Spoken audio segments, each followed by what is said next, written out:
여러분 안녕하십니까? 시사쇼 이것이 정치다 윤종호입니다. 민주당이 국제원자력기구 IAEA 최종 보고서에 집단 반발하고 있습니다. 잠시 뒤 7시부터는 철야 농성도 한다고 합니다. 일본 오염수 방류 저지에 총력을 쏟고 있는 그런 상황인데요. 하지만 정부는 오염수 방류에 대한 자체 검토 보고서를 내일 발표하면서 일본에 제안할 내용도 담을 것이라고 말했습니다. 자, 이런 가운데 추미애 전 법무장관의 아들 군 복무 당시에 휴가 미복귀 의혹이 있었죠. 이게 무혐의 처분이 됐습니다만 검찰이 재수사에 들어갔다는 소식이 들어왔습니다. 자, 이 문제부터 전문가들과 바로 짚어보도록 하겠습니다. 어서 오십시오. 네, 2017년 가투사였던 아들의 휴가 미복귀 의혹 추미애 전 장관이 받았습니다. 근데 군 부대에 연락해서 미복귀 상황을 무마했다, 이렇게 이야기가 됐었죠. 근데 이게 사실이 아니다, 휴가를 나중에 승인을 받았다, 이런 주장을 했습니다만 검찰이 재수사를 하면서 이 사실관계가 어떻게 될지 궁금합니다. 먼저 관련 화면 보시겠습니다.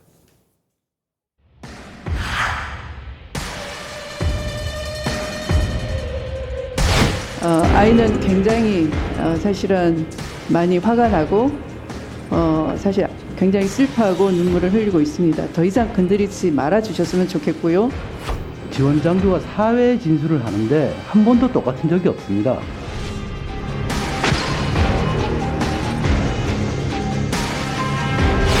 핵심 참고인의 진술이 좀 번복됩니다. 그 부분을 좀 소명할 필요가 있다 해서 보안서 지시를 내렸고. 네.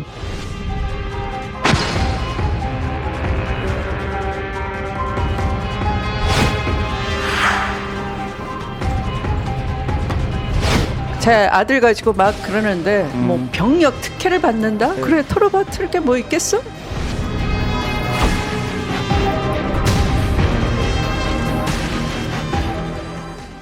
네, 2020년 사건을 수사했던 곳이 바로 동부지검입니다. 서울 동부지검이요. 추 전 장관, 아들 서 씨, 추 전 장관의 전직 보좌관, 부대 지역대장 4명 모두 무혐의 처분을 했습니다. 근데 대검이 당시 수사가 미진하다면서 작년 11월에 재수사를 지시했고요.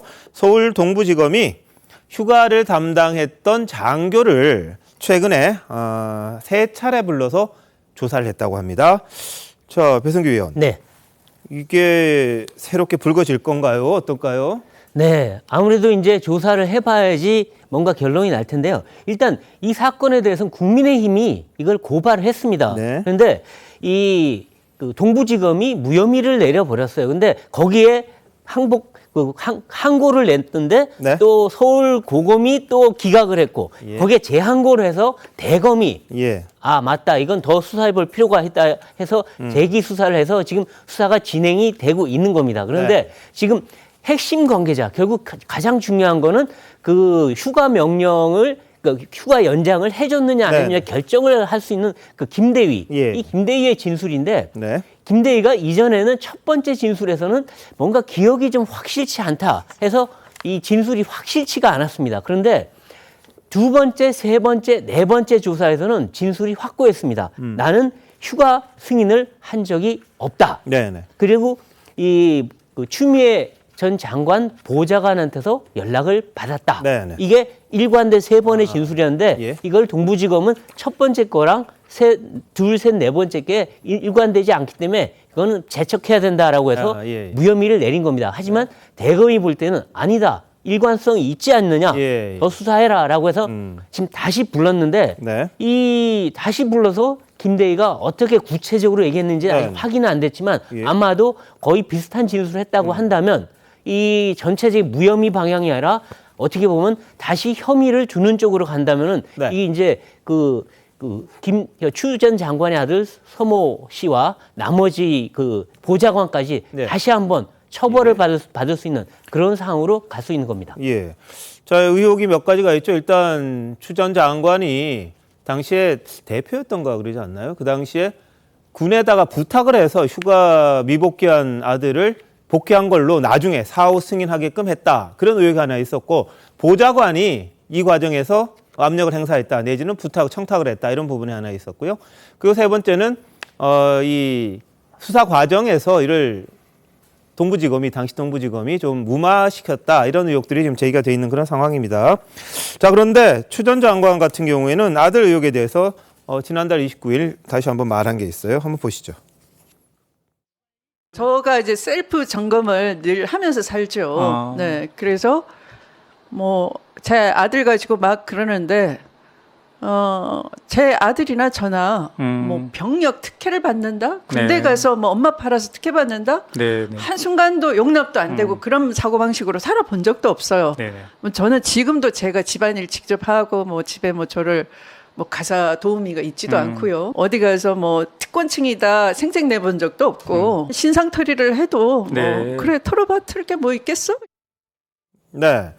자, 추 전 장관은 저렇게 아무런 특혜도 없었다 그럽니다. 물론 군대를 간 거는 맞고요. 군대에서 무슨 가는 과정에서 뭐 그런 이야기는 있었어요. 카투사가 되기 위해서 뭐 이랬다 저랬다 이야기가 있었는데 그 부분까지는 뭐 차치하더라도 휴가가 끝났는데 부대에 들어가지 않은 상황에서 부대 당직 사병이 전화를 걸어서 이 아들을 야 복귀해라.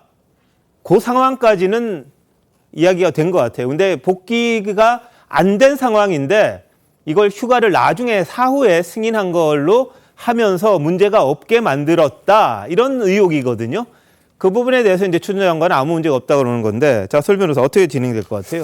일단은 참 추 장관님이 이제 뭐 상당히 최근에 그 정치적 이슈가 되고 있는데 또 그 최근 인터뷰 내용 보면 아들에 대한 내용도 나오고 아들도 지켜주지 못한 엄마라는 어떤 자책도 하시고 그랬는데 참 이게 묘하게 이게 타이밍이 이렇게 맞아 떨어져서 참 정치적으로는 이러한 수사가 과연 추 전 장관에게 어떠한 또 기폭제가 되진 않을는지 또 생각이 듭니다만 예. 사법적으로 따져보면 이것은 형식적으로 할 것인지 아니면 실질을 볼 것인지에 좀 따라 나눠질 수 있을 것 같아요. 보통 군부대에서 사전에 이렇게 허가를 얻었거나 아니면 서류상으로 처리하는 경우도 있지만은 온 다음에 이렇게 하는 경우도 있거든요. 그러니까 실질은 보고는 하고 대신에 이런 부분들이 있어서 아마 재수사가 된 걸로 봐서는 아마 기소가 될 확률은 꽤 높다고 봅니다. 예. 보지만 재판 단계에서는 저는 과연 이게 유죄가 될까라는 생각은 조금 의문은 있습니다. 네. 자, 결국은 상관에게 승인을 받고 부대에 미복귀한 건지 아니면 승인도 안 받았는데 그냥 뭉갠 건지 뭐 그런 거잖아요. 그래서 이 권력의 힘을 이용해서 아들이 휴가를 복귀하지도 않아 놓고 부대에 복귀도 안 하고 한 것처럼 한 거 아니냐, 승인을 나중에 받은 것처럼 한 것 아니냐, 이런 의혹에 대해서 지금 논란이 되고 있는 겁니다. 자, 서울 동부지검은 2020년에 무혐의 처리를 했고요. 법사위에서는 당시 야당이 이런 주장을 했어요. 지금 국민의힘인데 고기영 법무부 차관에게 동부지검장으로 근무하다가 갑작스럽게 차관 발령이 났는데 추 장관 아들 수사와 관련이 있었던 것 아니냐 이렇게 물어봅니다. 그러니까 추 전 장관 수사를 잘 마무리했기 때문에 차관이 된 것 아니냐 이런 주장이에요. 이때 추 전 장관의 그 유명한 말이 나옵니다. 보시죠. 법무부 장관님, 지금 동부지검에서 수사가 되고 있습니까? 제가 그 사건에 대해서는 일체의 보고를 받을 수가 없습니다. 그렇습니까? 차관님이 동부지검장 하고 계셨죠? 네네, 그렇습니다. 그죠? 동부지검장 하시다가 4월달에 갑자기 차관으로 바로 발령이 나셨습니다. 아들 수사 건하고 관련이 있는 거 아닙니까? 차관으로 발령 난 게? 제가 보니까 글쎄요. 지금 동부지검장 공석인데 소설을 쓰신 잠깐만요. 잠깐, 내가 참 어이가 없는 지금 행태를 지금 보이고 있는데, 아니 나는 동부지검장이 차관으로 와서 법무부에 앉아 있으면 과연 동부지검에서 지금 검사장도 없고 수사를 할 수 있겠습니까? 국회의원들이 지금 물어보는데 장관이 그 자리에 앉아서 소설을 쓰고 있네? 우리 소설가입니까 국회의원들이? 질문 같은 질문을 하세요. 국정에 대해서 질문 인사 발령한 것이 김 의원님은 뭐 하는 분이에요 여기서? 법무부 직원입니까? 추미애 장관 비서실장입니까? 장관님에 대한 모욕이 아니고 지금 차관님에 대한 모욕도 된 겁니다. 석 달 만에 차관으로 왔으니까 그거 관계 있느냐 물어보는 거예요. 질문 못합니까? 제가 그렇게 살아오지도 않았고 그런 특권을 누린 적도 없고 탈영을 1시간도 한 적도 없고 근거 없이 병가를 받은 적도 없고 있을 수 없는 상상과 소설로 저를 모욕을 주시고 자, 국회 법사에서 저렇게 공방이 오갔습니다. 소설을 쓰시네. 질문 같은 질문을 해야지. 이때 이제 추미애 전 장관의 답변이 상당히 화제에 올랐고 지금도 많은 사람들의 머릿속에 기억이 되는데요. 어떤 느낌이십니까? 추 전 장관은 뭐 한 줌의 거짓도 없다고 이야기를 하는데. 예, 아무튼 그 상황이 네. 보면은 일단 저 장면 보니까 저도 새삼스러운데요. 추미애 법무부 장관이 법무부 국무위원으로서 국회에 출석을 해서 답변하는 데 있어서 그 태도가 완전히 그 문제가 돼서 상당히 사람들의 이제 인구의 해자가 됐지 않습니까? 그래서 지금도 엉뚱한 얘기를 하고 하면은 우리가 상징적으로 소설을 쓰시네 하는 유행어가 지금 돼버렸는데요. 예. 그리고 또 그 옆에서 거드르는 김남국 의원 또한 지금의 그 행동들과 이렇게 엮어서 보면 참 재미있다라는 생각이 듭니다. 근데 일단 추미애 아들, 그 추미애 전 장관의 아들 이 사건 문제는요, 두 가지 차원이죠. 하나는 본인이 미복귀를 했는데 네. 그것을 탈령으로 처리하지 않고, 왜냐하면 예. 미복귀는 사실 탈령이거든요, 용어상. 근데 탈령으로 처리하면 너무나 큰 문제가 되기 때문에 그걸 엄마 찬스를 이용해서 법무부 장관인 당대표인 엄마 찬스를 이용해서 봐준 게 아니냐는 이런 문제가 있고요. 예. 나중에 또 이 문제가 불거졌을 때 수사하는 과정에서 예. 수사하는 과정에서는 법무부 장관으로서 수사기관을 총괄하는데 법무부 장관으로서 이해 충돌이고 좀 부족하지 않느냐. 그리고 또 뒤로 보좌관을 통해서 영향력을 미치지 않느냐 하는 이런 권력을 이용한 측면에서 두 가지 차원에서 다 문제가 된 사건이거든요. 네네. 그런데 객관적인 정황들은 자꾸 추미애 전 장관 측을 의심할 수밖에 없는 상황들이 나오는데 예. 추미애 전 장관은 딱 시치미를 떼고 전혀 그렇게 살아오지 않았다. 네. 이렇게 한 상황인데 그 과정에서 저는요. 동부지검장의 수사 과정을 보면 안다고 생각을 합니다. 네. 나중에 수사 과정이 됐을 때요. 이 대검의 형사부장을 했던 검사장을 바로 동부지검장으로 나중에 내려보내거든요.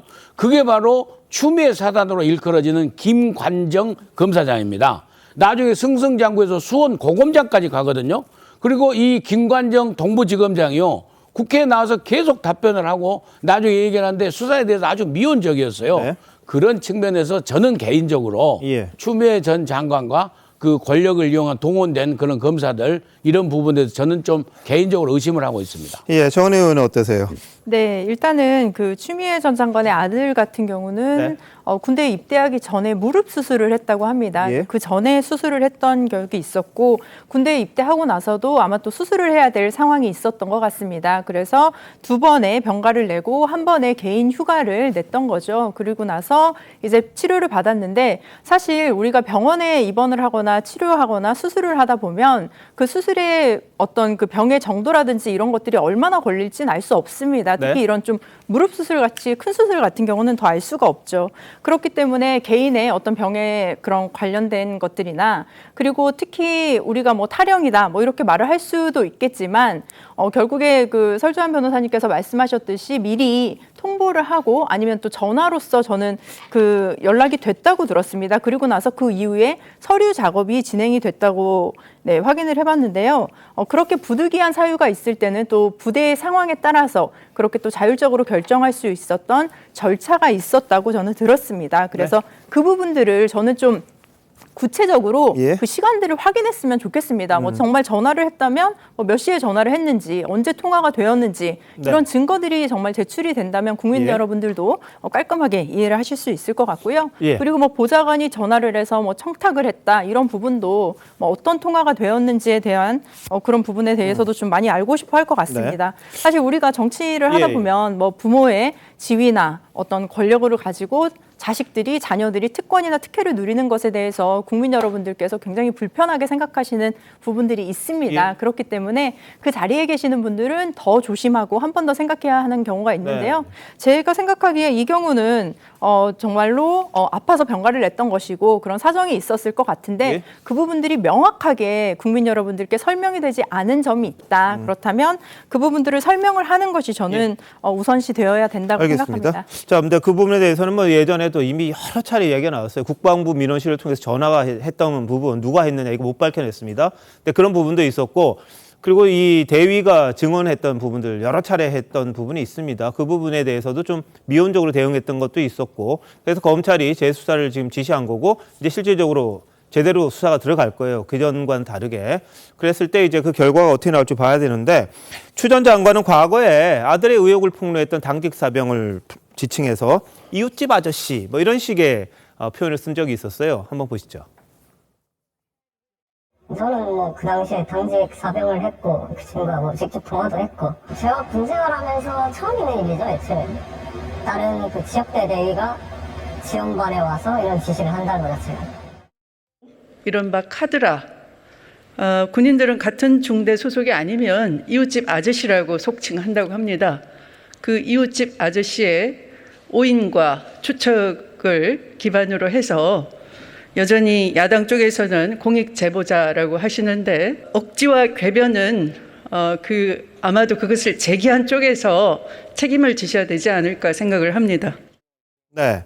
자, 당직 사병은 그날에 이 전체적인 그 병들 또 내지는 뭐 장교까지는 아니겠습니다만 인원 점검을 하는 그런 상황이죠. 누가 있는지 없는지 그 체크하는 사람일 텐데 부대가 다르니까 이 중대가 다르니까 전혀 누군지 모르고 그렇게 실수한 거 내지는 뭐 오인하고 추측한 거다 이런 식의 이야기를 한 거예요. 어떻게 들으셨어요?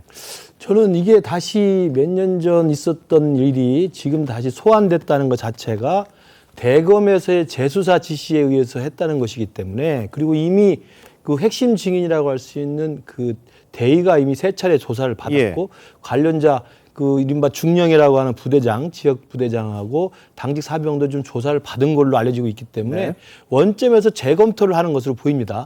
그렇다고 한다면 앵커께서 말씀하신 것처럼 2020년 당시에 추미애 법무장관 시절에 현 법무장관의 아들이 관련된 이 특혜 휴가 의혹에 대해서 당시 법무장관 지휘하에 있는 동부지검에서 그 석연치 않게 무혐의 처리했던 사건이 다시 재수사되는 것이기 때문에 아까 설 변호사도 예측을 했습니다만 아마 기소까지 갈 가능성을 배제하기는 어려울 것 같습니다.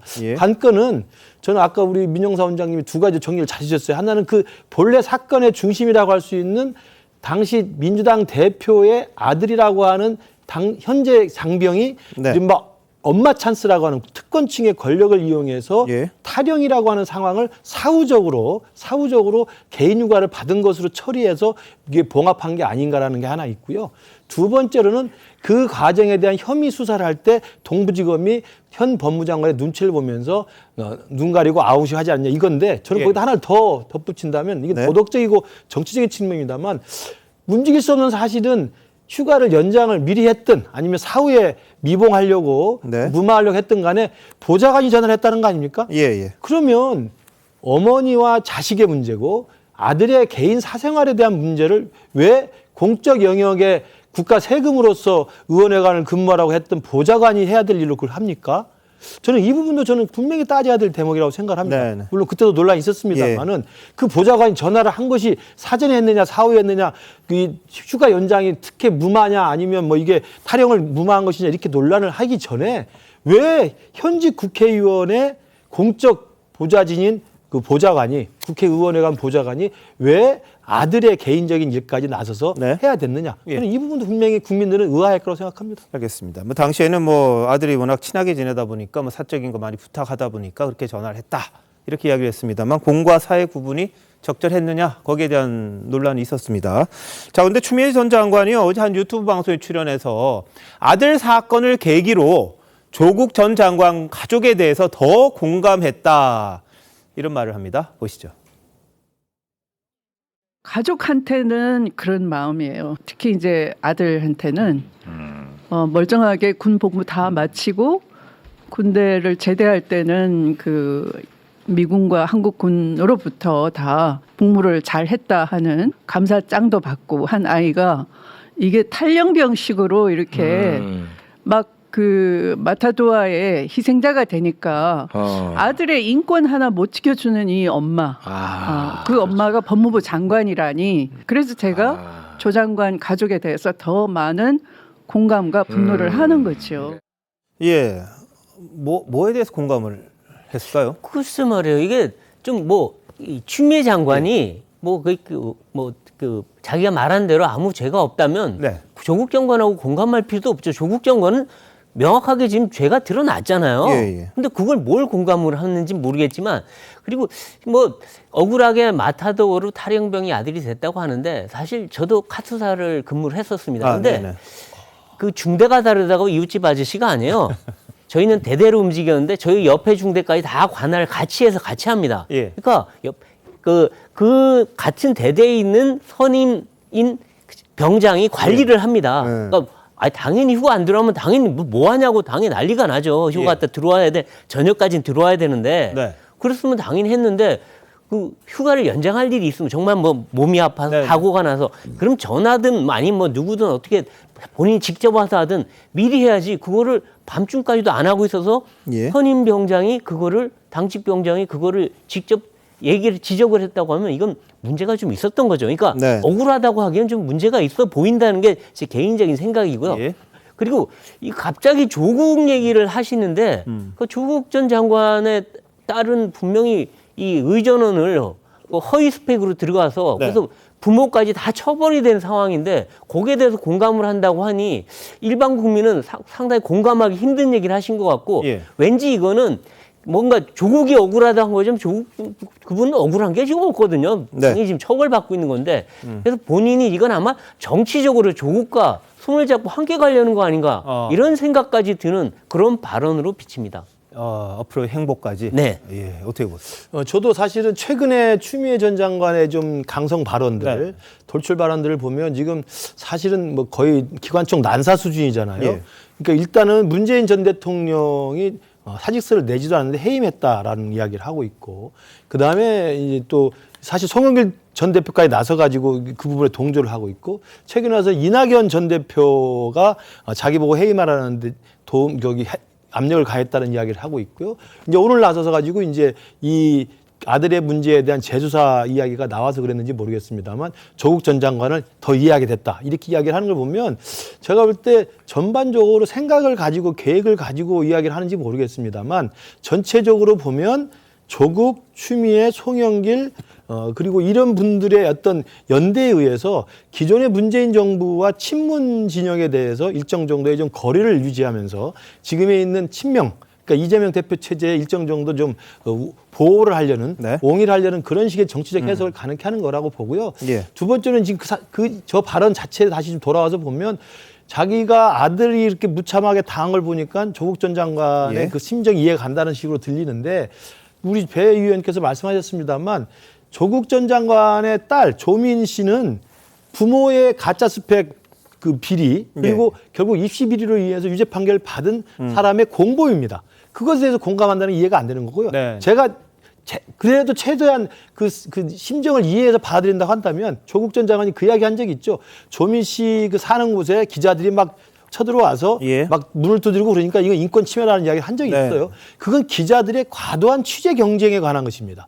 지금 추미애 전 장관의 아들에 대해서 그런 과도한 취재 경쟁에 한 사례가 있습니까? 없었거든요. 그러니까 저는 비슷한 걸 이해하려고 해도 이게 같은 연결되는 건 아니에요. 네네. 그렇다고 한다면 생각할 수 있는 것은 그러면 조민 씨가 그 입시 비리로 들통이 나서 예. 결국 의전원도 취소가 되고 의사면도 취소된 거 이 부분에 대해서 공감한다는 뜻인가? 이것도 논리적으로 안 맞잖아요. 네. 저는 그러면서 조금 납득하기 어려운 지금 개인적인 예. 항변을 하고 있는 게 아닌가 싶습니다. 이 때문에 뭐 조국 전 장관하고 같이 당을 만든다 이런 이야기까지 지금 뭐 이렇게 추측성 보도도 나오고 있어요. 그럼 어떻게 봐야 돼요? 뭐 오늘 종천 의원이 아마 라디오에서도 그런 얘기를 네. 하셨던 것 같아요. 그러니까 추 전 장관과 조국 어떤 신당을 만들 것이다라는 얘기도 있으신데 그건 정말 종천 의원이 개인 말씀대로 아주 개인적인 얘기라고 생각을 하고 저는 과연 두 분이 손을 잡고 어떤 신당 뭐 아예 가능성이 없다 이렇게 보기는 힘들 수도 있겠지만은 지금의 민주당에서 주류라고 할 수 있는 이재명 대표를 지지하는 입장에서도 그걸 바라는 사람은 많이 없을 거라고 생각을 하고요. 뭐 추 전 장관의 어떤 정치적 행보를 저는 개인적으로 그렇게 뭐 합당하다라고 판단하지는 않습니다만은 아까 그 추 전 장관의 아들에 대한 내용은 그냥 뭐 부모로서의 그런 인간적인 어떤 그런 부분에 대해서 어떤 조국 교수와 같이 부모로서의 마음을 그냥 토로한 것이다라고 보고 그걸 너무 확대 해석해서 정치적인 손을 잡을 것이다라고 가는 것은 좀 많이 나간 해석이 아닐까 싶습니다. 알겠습니다. 신당설이 자꾸 나오다 보니까 추 전 장관은 근데 이재명 대표에게 눈길을 돌리고 있다. 좀 자신을 좀 다시 중하게 써달라 이런 이야기라는 사람도 있고요. 또 새롭게 나가서 할 가능성이 있지 않느냐 이렇게 보시는 분들도 있는데 정치라는 게 뭐 말하자면 이른바 생물이라고 해서 언제 어떻게 변할지 모르니까 한번 지켜봐야겠습니다. 자, 근데 서울 남부지검에 금융증권범죄합동수사단이 새로 생겼죠. 지난번에 복원이 됐죠. 1년 동안에 373명의 경제사범을 기소한 걸로 나타났습니다. 합수단은 자본시장 불공정 거래를 비롯해서 각종 금융, 증권 범죄를 전담하는 조직이었는데요. 과거 추미애 장관 시절에 해체가 됐었죠. 자, 지난해 5월 부활했었는데 관련 발언들 한번 보시죠. 그전에 정권 범죄에 대한 이 수사는 나름 그 전문성을 가지고 있는 수사기구가 있었죠. 금융증권범죄합동수사단이 있었습니다. 그런 범죄가 없어서 그 기구가 없어졌었나요? 서민 다중이 피해자인 금융증권 범죄에 대해서 연성으로 대처하겠다는 잘못된 메시지를 시장에 준 조치라고 생각합니다. 제 기억이 맞으면 2020년 1월인가 추미애 장관 시절입니다. 정확합니다. 그런데 이게 왜 없앴는지 저희들 이해가 안 돼요. 저도 모르겠습니다.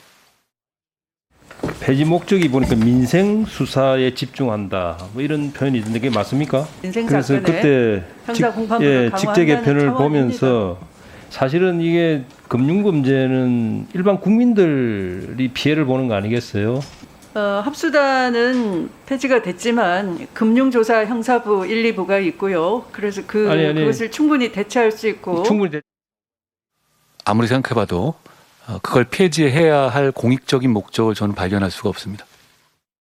예.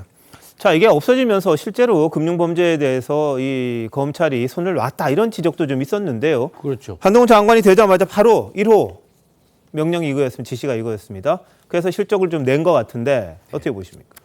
다행히 새 정부 들어서 한동훈 법무부 장관이 바로 사실상 이제 검수완박 검경 수사권 조정에 관해서 그걸 갖다가 법률적으로 시행령으로 조치를 해가지고 사실은 복귀를 시켜서 나름대로 성과를 내서 좀 다행으로 생각을 합니다.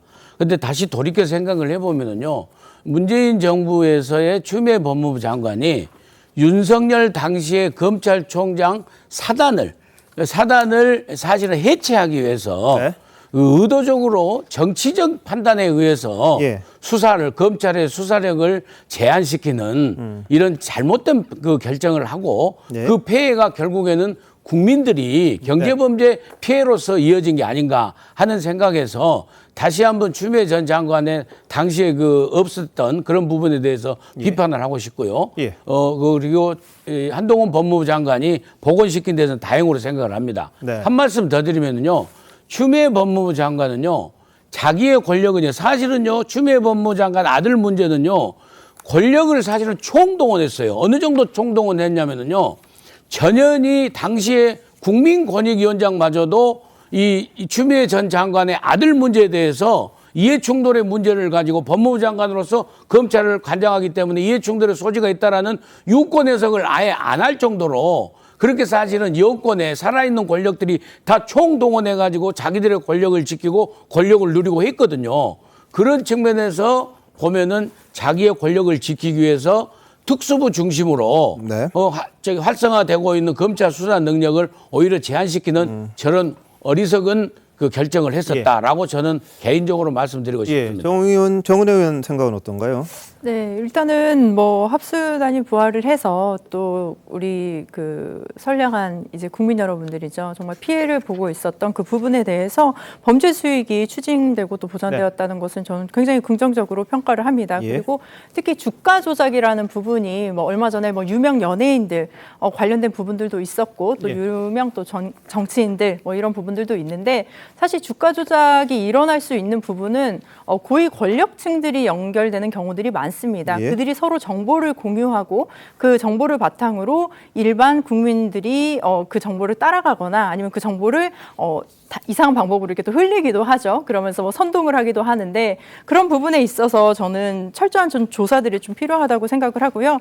우리가 앞으로 또 생각할 수 있는 부분들이 좀 의혹이 진행되고 있는 많은 정치인들의 그런 주가 조작 연루 사건들도 있습니다. 그래서 그 부분들에 대해서도 조사도 저는 좀 철저한 조사들이 필요하다고 봅니다. 그래서 누구더라도 대한민국 알겠습니다. 국민 누구라도 주가 조작은 해서는 예. 안 된다라는 네. 점들을 저는 꼭 강조드리고 싶습니다. 알겠습니다. 금융범죄 피해를 보는 사람들은 서민일 가능성이 많습니다. 그 부분에 대해서 검찰이나 뭐 경찰이나 수사 능력을 낮추는 그런 거는 좀 부적절하지 않나 이런 생각인데 1년 만에 실적을 많이 올렸다고 하니까 참 다행이라는 생각이 좀 듭니다. 조국 전 법무부 장관의 딸 조민 씨 최근 유튜브 등 많이 하고 있죠. 관심을 많이 끌고 있는데요. 어제 갑자기 자신의 부산대 의전원 입학 취소와 관련해서 과오가 있음을 깨달았다. 이런 반성의 입장을 밝혀서 왜 그러지? 이 관심이 좀 다시 생겼습니다. 올 초만 해도요. 나는 떳떳하고 부끄럽지 않게 살았다. 그런 입장이었는데 관련 목소리 다시 한번 들어보시죠. 저는 떳떳합니다. 부끄럽지 않게 살았고요. 표창장으로 의사가 될 수는 없습니다. 고졸이 된다면 억울하지만 의사가 30이 안 되면 40에라도 되면 되는 거다. 지금도 마찬가지 생각입니까? 만약 그런 일이 생긴다면 저에게는 너무 부당하다고 생각하지만 이 사법체계가 그런 결정을 내리고 제가 그때도 의사가 계속 되고 싶다면 다시 하면 되죠. 네, 근데 조민 씨가 SNS에 어떻게 올렸냐면요. 처음엔 억울한 마음도 들었지만 시간이 지나면서 제 잘못과 과오가 있음을 깨달았다. 어머니의 유죄 판결을 겸허히 받아들이고 법원이 의전원 입학과 의사면허에 대해서 취소 결정하면 당연히 받아들이겠다. 이렇게 썼습니다. 예전에 지금 계속해서 뭐라 그럴까요? 이의 신청하고 뭐 항소하고 이렇게 왔잖아요. 설 변호사 왜 그런 것 같아요, 지금? 글쎄요, 이제 뭐 일각에서는 지금 뭐 8월까지가 지금 시효가 남아 있어서 네. 기소를 피하기 위한 것은 아닌가라는 어떤 뭐 이런 의심의 눈초리를 보내는 사람도 있겠지만은 저는 그렇습니다. 재판정에서 가서도 마지막에 재판정에서 뭐 마지막으로 하고 싶은 말이 있으면 해라라고 하는 말 할 때 그래도 반성한다. 그리고 재판이나 이런 과정을 겪다 보면 또 자신이 생각하지 못한 부분 그리고 최근에 또 다른 사람들 많이 만나서 얘기를 들었다 보면 너가 억울할 수는 있겠지만 잘못된 것은 잘못된 것이다. 분명히 규범적으로나 기준에 적합하지 않은 행동이다라는 것을 또 누군가 얘기해 줬을 수도 있고요. 본인이 아마 깨우쳤을 수도 있고. 그래서 법적으로 어떠한 그 자신의 항변을 하기 위한 방어를 한다는 것과는 이제 별도로 저는 조민 씨가 지금 본인의 어떠 보면 굉장히 10년 동안 어찌 고졸이 돼버렸잖아요. 이게 다 취소가 돼버린다면 억울할 수도 있죠. 하지만 그 과정에 이르기까지 또 누군가에게는 상처가 됐을 수도 있고 누군가에는 알지 못한 피해가 있을 수도 있었기 때문에 그런 부분에서 지금 이렇게 자성하는 모습을 보여준다는 것은 또 그나마 좀 긍정적인 모습이라고 생각합니다. 자, 그런데 천하람 국민의힘 순천갑 당협위원장이죠. 조민 씨 유튜브 활동 지적하면서 이렇게 활동하는 게 과연 진정성 있는 반성이냐 한번 보시죠. 조민 씨가 이제 과오를 깨달았다라면서 종전과 다른 입장을 밝혔더라고요. 그렇게 말이라도 하시는 거에 대해서는 평가할 부분입니다. 그런데 그 얘기가 그다지 진정성 있게 다가오지 않는 것은 거의 유튜버 내지는 연예인으로 변신하신 걸로 보이거든요. 그런 어떤 활동들을 이어나가면서 또 일부분에 있어가지고는 반성한다라는 언급을 하는 것이 얼마나 진정성 있게 느껴질 것인가. 네, 의사면허와 관련해서도 보건복지부가 취소하겠다고 그랬더니 청문계를 달라 이렇게도 요청했었던 적이 있습니다. 근데 조금 시간차는 있습니다만 지금 와서 정말 절절히 반성을 하는 건지 8월 공소시효 앞두고 정말 검찰에 대해서 기소를 하지 말아달라고 그런 신호를 보내는 건지 참 궁금하네요. 그렇죠. 그러니까 반성이라는 것은 진정성 있게 사람들에게 전달이 돼야 되고요. 말로만 반성하는 것과 진정으로 반성하는 건 보는 사람이 다 알 수 있습니다. 설 변호사 아까 말씀대로 재판을 받는 피고인이 재판장에서 최후 진술을 통해서 양형을 좀 어떻게 줄여보려고 재판장에게 반성한다고 하는 것과 진심으로 자신의 잘못을 뉘우치는 것은 보면 다 알 수 있는데 지금 조민 씨의 지금 최근의 행보 특히 그 SNS라든지 유튜브 활동을 보면 반성하는 사람의 정상적인 모습으로는 사실 보이지 않죠. 아까도 화면에 나왔습니다만 대부분의 유튜브에 올라온 내용들은 먹방이거나 여행 이야기입니다. 사실 먹고 즐기고 여행 다니는 건 좋아서 막 하는 즐겁고 행복한 이야기 아닙니까? 저는 저 내용들을 저렇게 계속 송출하고 있는 것이 과연 진정으로 어머님이 지금 감옥에 있고 아버지도 지금 징역 2년형을 받아 있고 본인도 기소될 처지가 있어서 지금 반성한다고 하는 진정한 사과와 반성의 태도라고 보기는 어렵다는 생각이 들고요. 또 행동으로도 진짜 반성한다는 생각이 진짜라면 당장 해야 될 게 뭡니까? 부산대 의전원에 대한 입학 취소에 자기는 불복하겠다고 해가지고 항소까지 한 거 아닙니까? 네. 그럼 항소를 취하하는 게 제일 먼저 해야 될 법적 조치입니다. 예. 그리고 고려대에서도 고려대 입학 취소 결정을 내리니까 고려대 입학 취소 결정에서도 이건 자기 승복할 수 없다고 해서 네. 지금 그 소송을 걸어놓은 거잖아요. 예. 그럼 그것도 취소를 해야 취하를 하는 게 맞죠. 그러니까 법률적으로도 아무런 취하 조치를 하지 않고 있고 유튜브나 이런 그 SNS에서 먹방과 여행만 이렇게 계속 내보내는 이 모습이 누가 봐도 8월까지 공소시효가 남아있으니까 네. 기소를 면해보고자 하는 그런 말뿐인 사과가 아닌가라는 생각을 할 수밖에 없고요. 예. 제가 누차 말씀드립니다만 이런 이야기 좀 심할 수 있지만 많은 국민들의 정서가 저런 유튜브를 보면요. 예. 범죄 마케팅이라고 생각을 합니다. 네. 범죄 혐의를 받고 있는 사람이 그 범죄 혐의 때문에 유명해진 유명세를 이용해서 악명으로 상업화를 하는 거예요. 저는 굉장히 안 좋은 방식의 유튜브 구독자 저는 예. 그 구매 행위라고 생각합니다. 네. 자, 본인 입장에서는 뭐 자신이 준공인이라고 말은 했습니다. 근데 이게 기반이 된 거는 아버지의 명성 그리고 본인의 그 여러 가지 변수들이 겹치면서 유명세를 탄 거죠. 근데 뭐 지금 김근식 교수님은 범죄 마케팅이라고 그러시는데 아직까지 기소는 안 됐습니다. 본인이 기소도 안 됐고 뭐 이렇게 조사받은 것도 없기 때문에 아직은 좀 과한 표현이 아닌가 싶고요. 근데 조민 씨가 최근에 뭐 미닝이라는 이름으로 음원까지 냈어요. 음원 수익은 기부할 거다. 뭐 고양이 이야기 했죠. 근데 조민 씨 노래 댓글에 이런 게 있어요. 갑자기 최소은 씨의 딸 정유라 씨가 거론이 됐답니다. 정유라 보고 조민이 노래도 잘해서 열폭하겠다, 뭐 화나겠다 이런 글을 썼더니 정유라 씨가 내가 노래 더 잘해. 나는 선화예중 성악가 출신이야. 이렇게까지 이제 댓글을 오히려 올리면서 참 답답함을 이야기를 했네요. 서로 간에 이런 조짐도 있는데 이거 어떻게 봐야 돼요? 네, 참 저희가 옛날에 참 최순실 씨, 그 최서원 씨 딸 정유라 씨 비리 이거 보고서 참 많이 분노했지 않습니까? 예. 그때 정유라 씨가 결국은 이제 이 자기 반성도 하고 그러면서 결국 거의 한 1년 넘게 거의 두문불출했죠. 그때. 그렇죠. 네. 근데 만일에 그때 거꾸로 정유라 씨가 나와가지고 자기가 말 타고 다니면서 먹방하고 전국을 유람하고 예. 노래를 부르고 했으면 사람들이 어떻게 생각했을까? 지금 조민 씨처럼 저렇게 지지층한테 환대받으면서 저렇게 할 수 있었을까 네. 생각이 드는데요.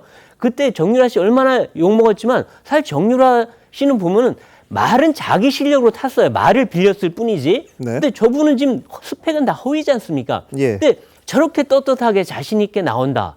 그래서 맨날 정유라 씨랑 비교가 되는데 물론 정유라 씨도 요즘 뭐 SNS 활동 가끔 하지만 조민 씨 때문에 하는 거예요. 자기가 예. 나서 자기 자랑하는 건 아니에요. 네. 조민 씨랑 비교가 되기 때문에 하는데 조민 씨도 정유라 씨와 관련된 일이 옛날에 어떻게 벌어졌고 그때 어떻게 욕을 먹었고 그런 걸 다시 한번 돌이켜 봤으면 좋겠습니다. 뭐 정유라 씨랑 같은 경우는 아니지만 어쨌든 일반 연예인들도요. 뭔가 뭐 자기가 잘못을 저지르거나 비리가 있었거나 이러면 최소 6개월에서 1년은 자중을 합니다. 절대 나오지 않아요. 예. 그러다가 이제 사회적으로 어느 정도 그냥 그래 이제는 됐다 할 정도로 반성하는 모습 보인 다음에 나오거든요. 근데 조민 씨는 아예 처음부터 저렇게 나와서 저렇게 하면 예. 일반 국민들이 볼 땐 참 야 이거는 좀 그 일반 사람들하고 너무 다른 얼굴의 두께를 갖고 있는 거 아니냐 이런 생각을 할 수밖에 없지 않을까 하는 생각이 듭니다. 예. 자, 뭐 멘탈이 강하다고 표현하시면 어떨까 싶은데 얼굴보다는요. 자, 근데 사실 이 정유라 씨, 특히 최소원 씨의 국정농단 사건 때 정유라 씨에 대한 지금 기준으로 봤을 때 그 언론들의 취재, 일종의 인권적인 차원에서 봤을 때 접근 이런 것들 보면 지금 만약 그랬다면 말이 안 됐을 거예요. 아기 안고 있는 사진 그대로 노출시키고 막 아기 있는데 그냥 들어가기도 하고 뭐 이랬던 적도 참 많았습니다. 그러다 보니까 조민 씨는 나이가 30이 됐는데도 얼굴 한번 공개를 잘 안 했어요. 처음에는 이름도 공개를 안 하고 그랬던 적이 있었거든요. 근데 이게 세월이 바뀌다 보니까 뭐 당연히 인권에 대한 문제 그렇게 해야 되는데 그 잣대를 비교했을 때 과연 조민 씨가 너무 자유롭게 하는 것에 대해서 좀 불편해 하시는 분도 있겠다 싶은데, 여하튼 조민 씨는 이제 반성하는 말은 했습니다. 한 번도 조국 일가에서 잘못했다는 말 한 적이 거의 없었는데, 뭐 재판 결과가 나오고도요. 본인들이 잘못한 게 없다는 입장을 고수해 왔는데, 하여튼 뭐 겸하게 받아들인다니까 어떨지 모르겠습니다만, 검찰이 기소를 할지 안 할지는 또 검찰의 몫이니까 지켜보도록 하겠습니다. 자, 그런데 국민의힘 김승수 의원이요, 심야 새벽 시간대에 영화 상영관 좌석이 매진되는 사례가 다수 있었다. 이른바 관객수 부풀리기인데, 이 조국 사태를 다룬 다큐멘터리 그대가 조국, 이게 대상이다. 그래서 이거 제대로 좀 수사해라, 이런 입장을 밝혔습니다. 자, 민사 문장님, 이게 보면 새벽 4시, 새벽 6시 4분 이 두 시간대에 300석, 190석 넘는 영화관 전 좌석이 매진이 됐어요. 이게 그대가 조국이라는 영화를 상영하는 거였는데, 예. 그래서 이게 관객수 조작 아니냐, 뭐 이런 이야기거든요. 예, 그래서 이제 그 유령 그 상영 관객수라고 일컬어 하는 건데요. 영화진흥위원회에서 자꾸 이런 걸 조작하고 사실은 모른 척 해주는 게 아니냐 해서 사실 문제가 되는 거예요. 이게 뭐냐면은 이게 관객수가 해서 관객수가 많은 걸로 하면은요, 문화발전기금하고 해서 지원금이나 이런 게 같이 따라가거든요. 네. 그래서 좌파 성향의 많은 구성원들이 구성되는 영화진흥위원회 이런 데서 그런 영화를 일부러 봐준 게 아니냐 이런 의심이 나가지고 네. 결국에는 이 경찰이 이제 부정행위로 보고 수사에 지금 나오고 있는 상태거든요. 그렇죠. 그리고 이건요, 어떻게 보면은요, 단순히 우리가 일상을 지금 쉽게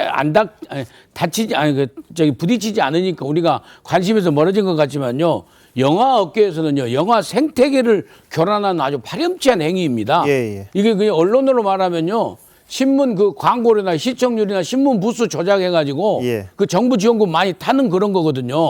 그런 거하고 똑같은 거예요. 그래서 영화 생태계를 교란하는 파렴치한 범죄 행위로 보고 경찰이 수사에 나서고 있는데 이 조국 그대가 조국이라는 영화 하나뿐만이 아니라 다른 것도 포함해가지고 지금 수사를 나선 모양입니다. 네, 그러니까 이게 뭐 그대가 조국만 문제 삼은 게 아니고요. 영화관에서 이제 관객수 조작을 통해서 이 영화 순위를 바꾼다든지, 그래서 뭐 이 일반 국민들에게 이 영화 많이 보는구나, 그래서 같이 보게 한다든지, 뭐 흥행을 더 부추기기 위해서 이런 식의 하는 행동이 있다고 합니다. 그런데 그 중에 하나가 이제 조국 전 장관의 관련된 다큐멘터리, 이게 새벽 시간대 4시에 전석 매진이라는 게 말이 안 되잖아요. 근데 이게 표를 사서 아마 누군가가 후원금으로 사서 그 사람은 없더라도 그 영화는 틀고 관객 그 극장은 비어 있더라도 꽉 찬 것처럼 돼 있으니까 그런 것들이 일종의 조작 아니냐. 뭐 후원금 받아서 했다고 합니다만, 그럼 후원금 통해서 많은 분들이 그냥 영화 티켓 사서 안 가고 그러면 이것도 조작 아닌가 싶기는 한데요. 하여튼 경찰 수사를 한다니까 한번 지켜보도록 하겠습니다. 자, 그리고 한편 검찰이 이 화천대유의 대주주죠, 김만배 씨가 윤석열 대통령과 관련해서 허위 증언을 하게끔 했다는 그런 시도한 정황을 파악한 걸로 알려졌습니다. 뭐냐면 부산저축은행 수사를 했을 때 이 무마 의혹과 관련한 허위 인터뷰 하기 직전에 말을 맞췄다는 거예요. 이재명 당시 민주당 대선 후보도 이 해당 녹음 파일을 근거로 윤석열 당시 후보에게 조 씨에게 왜 커피를 타줬느냐 이렇게 물었던 적이 있습니다. 한번 보실까요? 그들에게 도움을 준 것도 윤 후보님이죠.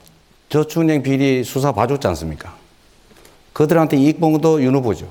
제가 몸통이라고 하는데, 제가 몸통이면 제가 뭐 성남시장을 했습니까? 뭐 경기지사를 했습니까? 아니면 제가 관용 카드로 제가 뭐 초밥을 먹었습니까? 어디 엉뚱한 데다가 마치 이완용이 안중근에게 그 나라 팔아먹은 사람이라고 하는 얘기랑 똑같은 거지. 왜 이 대장동 대출만 봐줬습니까? 일반 대출 누가 기소합니까? 안 됩니까? 그러면 한번 커피는 왜 타주셨어요? 저는 그 사람 본 적이 없습니다. 갖다 붙이려고 10년 전 것까지. 네. 자, 이게 그겁니다. 천화동인 6호의 실소유주라고 하는 조 씨가 최근 검찰 조사에서 이 부산은행 수사 때 2021년 9월인데요. 이 부산저축은행 수사 때 윤석열이 커피 타줬다고 김만배 씨가 내가 말할 테니까 자, 이 양해해달라 이런 전화를 받았다고 진술을 한 거예요. 자, 이걸 가지고 이제 과거 대장동 사건 났을 때 이 종잣돈이 윤석열 당시 검사가 봐주면서 생겼기 때문에 대장동의 몸통은 윤석열이다 이런 주장 민주당에서 했잖아요. 자, 정은혜 의원, 이거는 뭐 그 가능성 있는 이야기입니까? 어떻습니까? 네, 뭐 저도 뭐 정확한 사실은 알지 못하지만 일단 그 부산저축은행과 관련해서 이제 네. 윤석열 당시 이제 검사가 이제 뭐 관련이 있다, 뭐 연루가 되어 있다 이런 얘기들은 있었고 특히 그 김만배 씨가 또 화천대유 관련해서 또 주택을 사고 팔고 하는 과정에서 또 윤석열 지금 당시의 검사가 또 관련이 되어 있다 이런 의혹들이 또 제기가 되고 있었죠. 그래서 그런 의혹들이 전부 다 뭐 지금 뭐 깨끗하게 해소되지는 않았지만 그럼에도 불구하고 이제 아직도 국민들이 좀 이렇게 말끔하게 이렇게 알고 있는 부분들도 좀 저는 좀 더 좀 해결이 돼야 되는 부분들도 좀 필요할 것 같습니다. 그래서 분명히 뭐 당시에 뭐 만났든 안 만났든 뭐 커피를 타줬든 안 타줬든 뭐 그런 부분들도 지금 있는데 지금 가장 중요한 것은 저는 이 부분에 있어서 진술이 자꾸 바뀌고 있다는 것입니다. 그래서 그 당시와 지금의 진술이 계속 변하고 있고 그 변화되는 진술 속에서 우리가 언론을 통해 국민들이 보고받을 수 있는 이렇게 보도를 받을 수 있는 것들이 계속 변화가 되기 때문에 국민들은 과연 진실이 무엇일까? 네. 그렇다면 이 대장동 사건으로 인해서 윤석열과 또 윤석열 대통령과 이재명 당대표가 어떤 관련이 있는 것인가, 연관이 있는 것인가 이런 것들이 계속 헷갈리게 되는데요. 이 부분들이 저 또한도 좀 명확하게 좀 해소되길 바랍니다. 자, 대장동 관련해서 윤 대통령이 관련됐다 이렇게 볼 수 있나요? 어떻습니까? 김근식 교수 보실 때요? 그게 이제 사실은 지난 대선 때 워낙 격렬하게 두 후보가 붙었기 때문에 그리고 이 대선 임기 말기로 가면서 이 대장동 게이트가 터져 나와서 이재명 당시 후보가 이 대장동 게이트를 모면하기 위해서 오히려 덮어씌운 여러 가지 그 이른바 이제 마타도어성 의혹이 있었죠. 그 중에 하나가 이제 부산저축은행이 대장동 게이트의 시발점인 돈을 만들어주는 사건이었고 그때 부산저축은행 사건을 담당했던 중수부장이 윤석열 당시 중수부장이었는데 그때 그 몸통이 되는 그 시발점이 되는 돈을 그 수사할 수 있었는데 무마해졌다. 이게 이제 처음 나왔던 게 저 내용입니다. 두 번째로는 뭐 김만배의 누나가 윤석열 후보의 부친의 집을 사줬다는 것도 이야기가 나오고 그랬죠. 그러니까 그런 것들이 계속 정치적 공방의 소지가 됐었는데요. 저는 지금에서라도 김만배 씨가 지금 그 주위 사람들 증언을 위조로 해가지고 조작해서 그 커피를 타준 걸로 거짓 증언을 회유했다는 게 나왔으니까 망정이지. 만약 저게 저렇게 확인이 안 됐다고 한다면 계속 정치 공세에 소리가 쓰였을 것이고요. 그리고 또 하나는 2011년 사건입니다. 부산저축은행은. 그리고 그 부산저축은행은 그 부산저축은행의 수많은 그 우리 서민 피해자들이 당시 중수부장 윤석열 부장이 수사 잘해줬다고 고맙다고 표창 감사패까지 줬던 사건이에요. 그 정도로 깔끔하게 잘 처리했던 사건인데 그 중에 하나가 지금 이야기 나왔던 조우영이라는 사람이 부산저축은행에서 대출을 받았는데 이 부분과 관련돼서 혐의가 없어서 무혐의로 끝난 겁니다. 그런데 그걸 묶어가지고 한 건데 딱 예를 들면 그거죠. 10년 전에 이 대장동 게이트의 돈의 시작이 되는 이 돈을 왜 미리 몰랐느냐는 거거든요. 이건 나중에 범죄를 저지를 사람 태안을 미리 감별하는 거잖아요.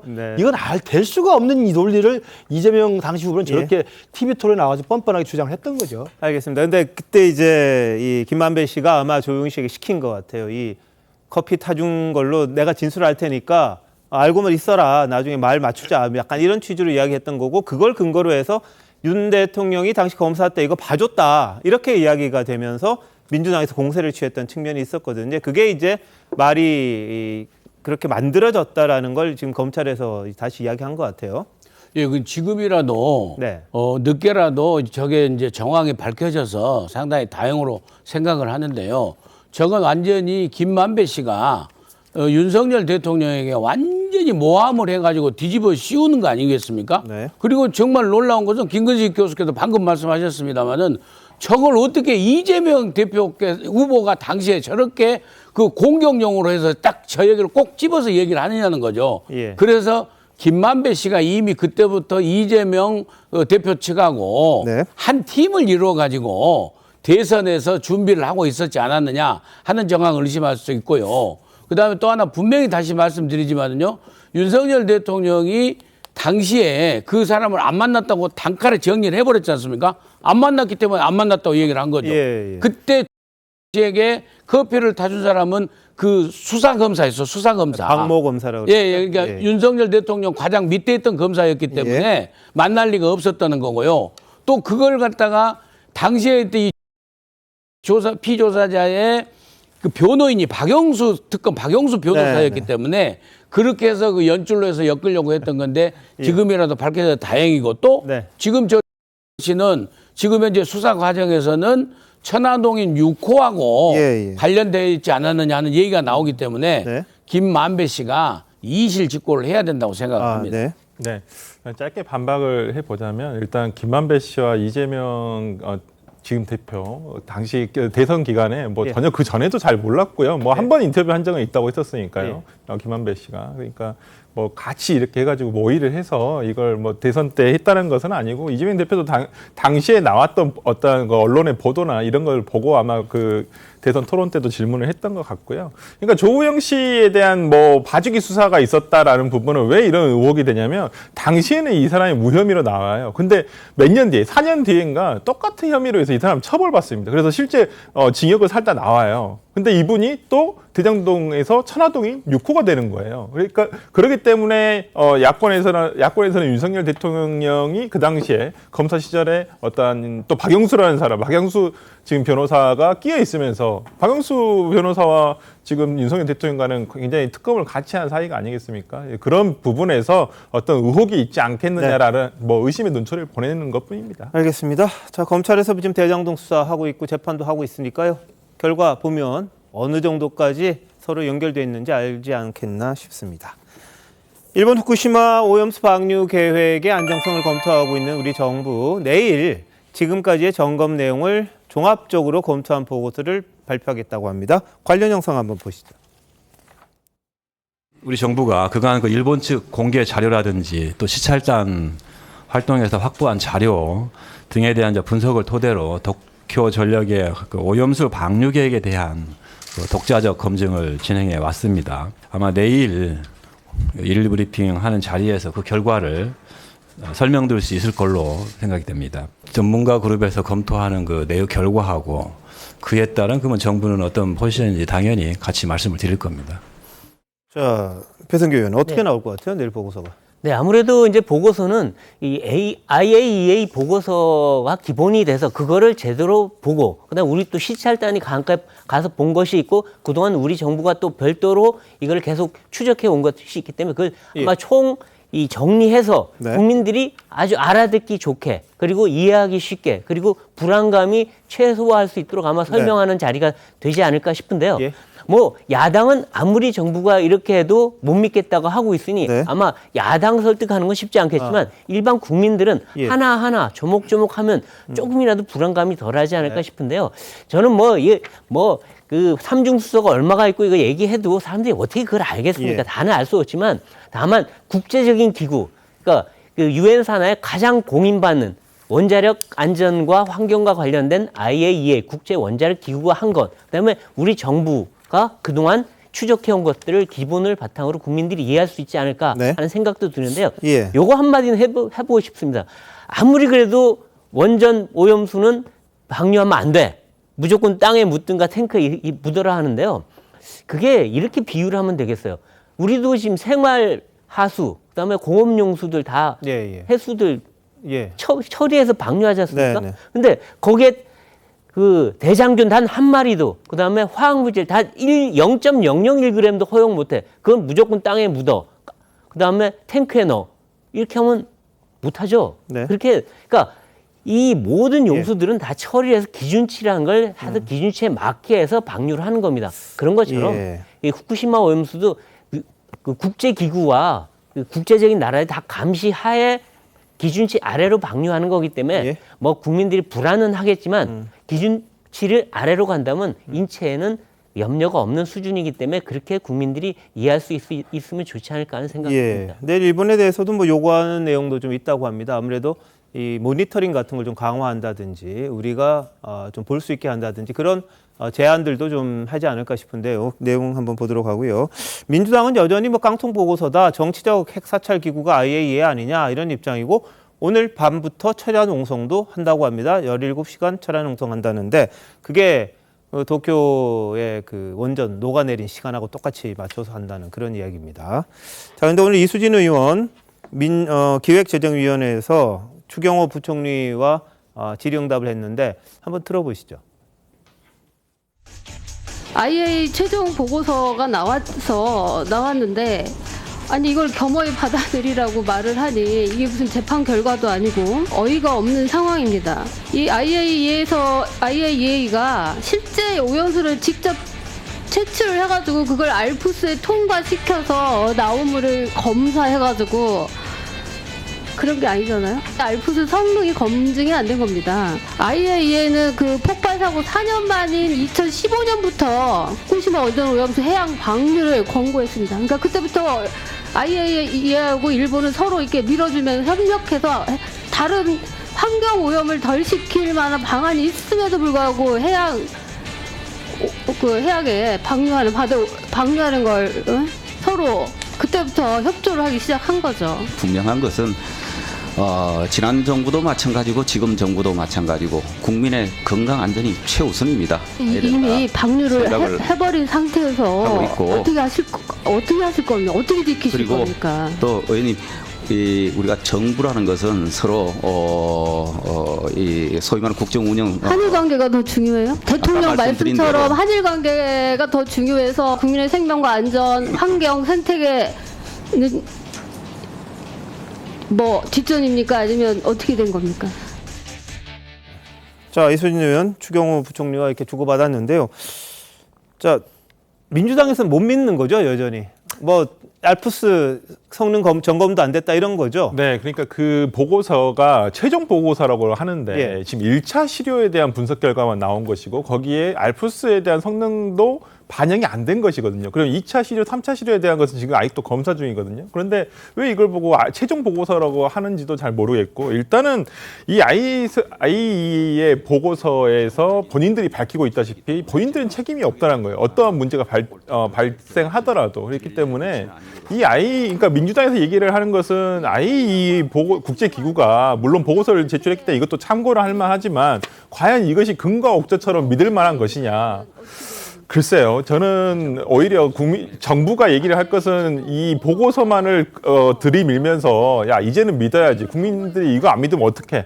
이렇게 하실 것이 아니라 오히려 일본에 좀 이렇게 항의를 해서 항의라기보다는 이런 좀 협조를 구해서라도 그러면 우리가 방류를 하기 전에 이번 앞바다에서 우리가 직접 시료를 채취해 와서 한번 검사를 해본다든지 그래서 좀 중립적인 기구에서 그런 국민들이 납득할 만한 저는 결과가 나온다고 한다면 이렇게 이게 정쟁의 대상이 전혀 아닌데 알겠습니다. 이렇게 할 필요가 있을까라는 생각이 좀 듭니다. IAEA는 중립적 기관 아닌가요, 그러면? 중립적 기관 아니 저는 IAEA 보고서의 신뢰성을 가지지 않는 것은 아닙니다. 그것도 충분히 신뢰할 만한 저는 보고서라고 보지만은 하지만 저 보고서만 가지고 완벽하게 우리가 이제는 다 이제 설득이 됐어 이렇게 보기에는 좀 미흡한 부분도 있지 않나라는 생각도 해봅니다. 지금 이제 어제 오늘 이제 민주당에서 이제 그 나오고 있는 그 반박 논리가 이거예요. 그러니까 그 보고서에 이 내용에 대해서는 IAEA에 대한 그 의견이기 때문에 최종적으로 책임을 지지 않는다고 썼다고 그러는데요. 잘 보세요. 보고서 제목이 세이프티 리뷰 리포트입니다. 그러니까 도쿄전력이 주장하는 알프스 성능의 그 결과에 대해서 도쿄전력이 내놓는 내용에 대해서 우리 IAEA라는 국제적인 원자력 안전수치의 규제기관이 보니 리뷰를 해보니까 이런 의견이다라고 정리를 하는 거예요. 그리고 실제로 이걸 해양에 방류하고 알프스를 작동해서 결정하는 건 누가 합니까? IAEA가 하는 거 아니에요. 네. 일본 정부가 하는 겁니다. 일본 정부가 일본의 원자력 규제위원회라고 하는 일본 정부기관의 결정에 의해서 하는 건데 일본 원자력 규제위원회 결정을 하기 위해서 IAEA의 검토 보고서를 받는 겁니다. 리뷰 리포트예요. 당연히 검토 보고서니까 거기에 책임지지 않는단 말 쓰게 돼 있습니다. 우리 대한민국의 모든 공공정책기관도요. 검토 보고서를 그런 거예요. 그걸 정부가 결정할 때 참고라는 건데 가장 공신력 있는 참고 자료가 되는 거죠. 그 부분을 설명하면 민주당이 어떻게 반박할지 모르겠습니다. 민주당 참 말도 안 되는 논리가 반박을 하는데 두 번째는 알프스의 성능 검사를 했다는데 그게 무슨 내용이냐면 이미 도쿄전력이 알프스를 해서 지금 10년, 2년 동안 계속 작동을 해왔잖아요. 걸러왔어요. 걸러오면서 알프스 이전의 오염수와 알프스를 통과한 다음에 정화가 된 다음에 방류 직전에 지금 그 통에 있는 오염수의 방사 등에 관한 다핵종 물질을 검사한 겁니다. 그래 보니까 다핵종 물질을 검사한 결과 그 IAEA가 보니까 알프스가 주장한 것처럼 예. 60 몇 가지 중에 50 몇 가지는 전혀 검토되지 네. 않았고 예. 9가지인가가 있는데 굉장히 미미한 거라는 그 검토 보고서를 낸 겁니다. 성능 자체에 대해서 성능 전과 성능 후에 대해서 IAEA가 도쿄 전력에 내놓은 수치에 대해서 신빙성이 있다고 인정해 준 거고 예. 그것은 시료를 채취했고 시료를 샘플링하는 과정에서도 네. IAEA가 가서 독자적으로 다 건져서 한 거고 거기에 그 시료에 대한 채취는 IAEA뿐만 아니라 우리 한국의 원자력 안전연구원뿐만 아니라 네. 전세적으로 가장 기술이 높다고 하는 4개 연구기관이 예. 크로스 체킹을 한 겁니다. 다 해보니까 수치가 이상이 없다라고 한 거예요. 예. 그리고 또 하나는 이제 IAEA에 대해서 공신력에 대해서 문제를 제기하면서 며칠 전에는 무슨 결탁을 했다, 뇌물을 받았다 이렇게 하는데요. 지금 지구상에서 원자력 안전, 그다음에 원자력 안전 환경 안전 표준 기준에 대해서 공신력 없다고 주장하는 것은 북한하고 민주당 둘밖에 없습니다. 여러분 기억나시죠? 90년대 이후부터 북한에 핵사태 있었을 때 예. 북한의 IAEA 사찰단 들어갈 때 극구 말렸던 사람이 김정일이었고 그때 김정일이 내렸던 주장이 뭐였습니까? 미제의 앞잡이라고 그랬어요. 예. 지금 민주당이 하는 이야기 뭡니까? 일본의 앞잡이라는 거 아닙니까? 왜 미국 김정일과 똑같은 주장을 하고 있는 거죠?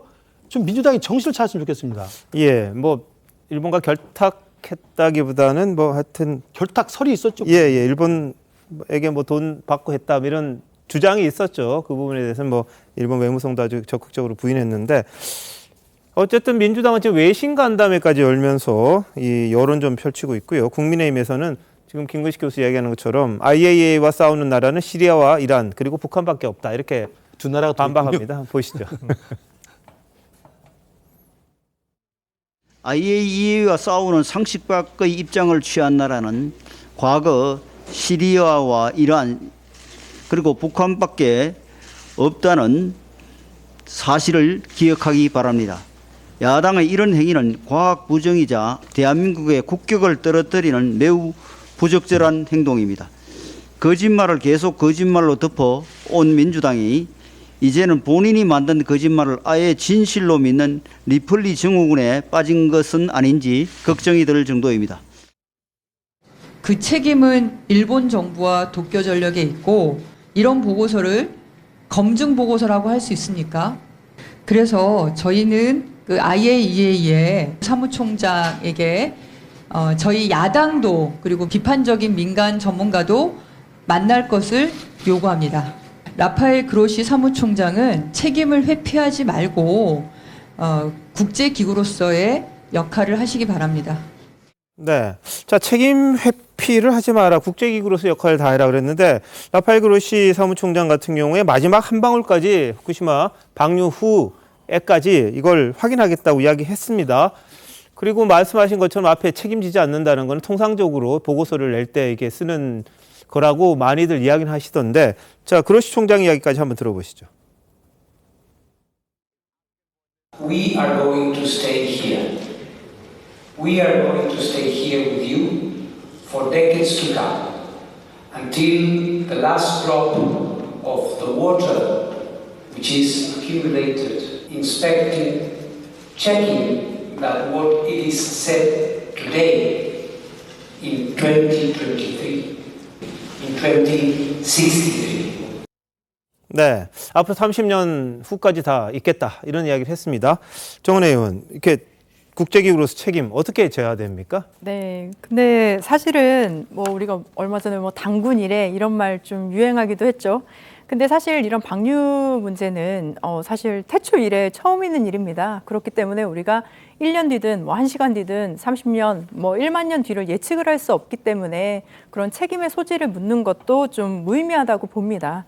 언제인지는 알 수 없으니까요. 그리고 우리가 그 보고서를 얘기를 하지만 뭐 보고서를 신뢰할 수 있느냐 없느냐를 따졌을 때 네. 저는 그 알프스에 대해서 좀 말씀을 드리고 싶습니다. 그 핵 폐수 정화 장치라고 하죠. 우리가 알프스라고 하는데 그 보고서에는 영구적인 정상 작동을 전제로 그렇게 조사가 되어 있는데요. 사실 실제로 알프스는 이미 12번 이상 고장이 났었다고 합니다. 그리고 오염수가 그대로 방출됐었던 적도 있고 그렇다면 과거에 그 고장이 났던 적이 있었던 그런 알프스를 우리가 또 신뢰를 할 수 있느냐. 그리고 이 바닷물만 희석이 될 수 있는데 수산물과 농축은 어떻게 또 결정이 될 수 있느냐. 이런 부분에 있어서 좀 의문을 제기할 수 있고 제 개인적으로는 사실 근본적인 질문을 던지고 싶습니다. 우리는 대한민국 국적을 가진 사람이죠. 한국 사람인데 한국 사람 입장에서 일본이 원전에서 그런 오염수를 방류하는 것에 있어서 무슨 이득이 있을까요?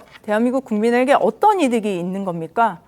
저는 아무리 생각해봐도 우리에게 어떤 이득이 있는지 모르겠는데요. 일본 입장에서는 분명 이득이 있습니다. 매립했을 경우에 2조 이상의 비용이 들지만 사실 오염수를 방류했을 때는 300억 원, 340억 원의 비용이 들죠. 굉장히 적은 비용이 들게 되고 비용을 절감할 수 있는 일본의 그런 경제적인 이득이 있습니다. 근데 대한민국은 어떤 이득이 있나요? 네. 제가 요즘 지역을 다니면서 이제 횟집 그 상인분들을 만나고 있는데요. 횟집 상인분들께서 말씀하십니다. 지금도 이렇게 손님이 없는데 방류를 하게 되면 네. 그때는 손님이 얼마나 더 없겠습니까? 예. 이런 얘기들 좀 알겠습니다. 방송에 나가서 해주십시오라고 말씀해 주셨는데요. 예. 너무나 많이 걱정이 됩니다. 알겠습니다.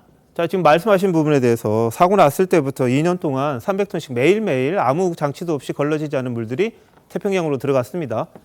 그게 지금 한국으로 뭐 7개월, 5년 뭐 이야기를 합니다만 몇 년, 벌써 2번 이상, 5년이라고 쳐 2번 이상, 7개월이면 뭐 몇십 번 왔다 갔다 했을 텐데, 물이 돌아서 갔을 텐데, 우리 인근에서 아무 문제가 없었다는 건 그럼 그건 어떻게 해석을 할 거냐. 그 부분에 대해서는 지금까지 잘 먹고 있었잖아요. 방류도 하기 전인데 지금 안 먹는 거, 그건 어떻게 해석할 수 있느냐라는 데 대한 질문이 또 제기되거든요. 민주당의 이제 마지막 반박 이제 논리가 우리 지금 정은혜 의원이 말씀하신 도대체 대한민국 쪽은 무슨 이득이 있길래 그렇게 지지를 하느냐 이거거든요. 저는 뒤집어 이야기하고 싶어요. 2011년에 이 후쿠시마 원전 사태가 나서 이게 원전의 결함 때문에 생긴 사건이 아니잖아요.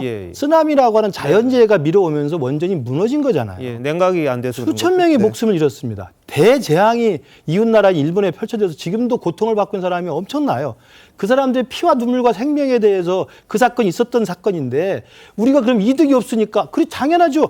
방류를 안 하면 우리는 제일 낫겠죠. 그러나 그 쓰나미라고 하는 그 자연재해 때문에 수천 명이 목숨을 잃고 정말 바깥에 가정을 잃고 나가 있는데 어떻게든 이 부분을 정리를 해야 될 거 아닙니까? 일본 사람들이. 그 과정에서 여러 가지 기술 중에서 가장 안전하다고 생각하는 내용을 찾아서 알프스라는 정치를 통해서 방류를 하는 건데 우리에게 이득이 없으니까 반대한다?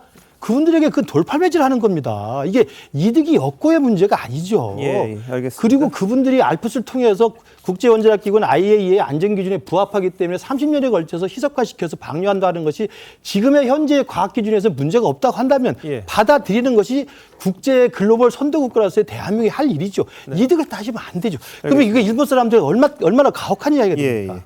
자, 그런데 그로시 총장의 이 트위터 같은 경우에 민주당 일부 강성 지지층 같아요. 이른바 개딸이라고 하는데 국제 사기꾼이다. 뇌물 받고 인류를 팔았다. 이런 악성 댓글이 달린다고 합니다. 이재명 대표의 팬카페인 제명인의 마을 등에서 시작한 항의 메일 발신 운동이 이제 댓글 테러로 이어졌다. 이런 주장도 일부에서는 하고 있는데요. 자, 이야기 한번 들어보시죠. 강성 팬덤 개딸들이 국제 망신을 자초하고 있습니다.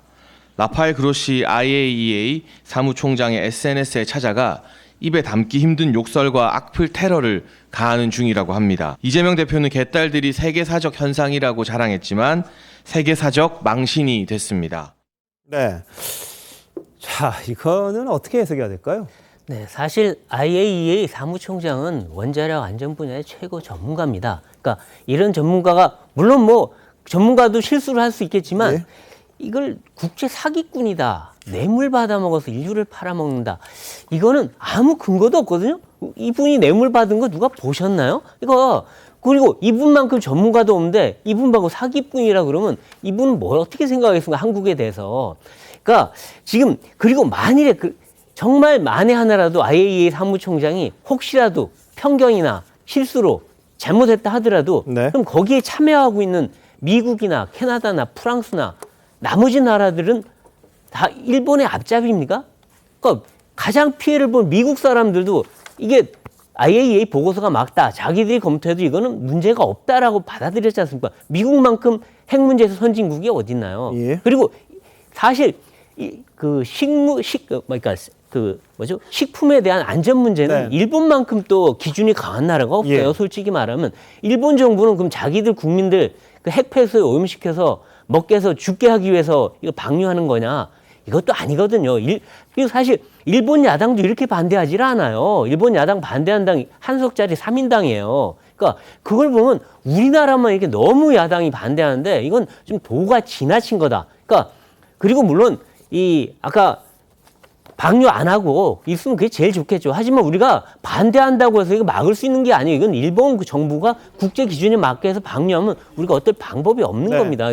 그런 걸 갖고 계속 논란을 하는 것 자체가 사실은 국제적으로 볼 때 한국은 상당히 과학보다는 괴담을 더 믿는 오히려 불안감에 정서적 불안감에 휘둘리는 나라구나 이 인상을 줄 뿐만 아니라 이것이 결국엔 우리나라 어민들 수산업자들을 더 피해를 주는 일이기 때문에 과도한 괴담은 너무 하지 말자는 게 그래서 합리적인 그 과학으로 가자는 게 그래서 하는 얘기입니다.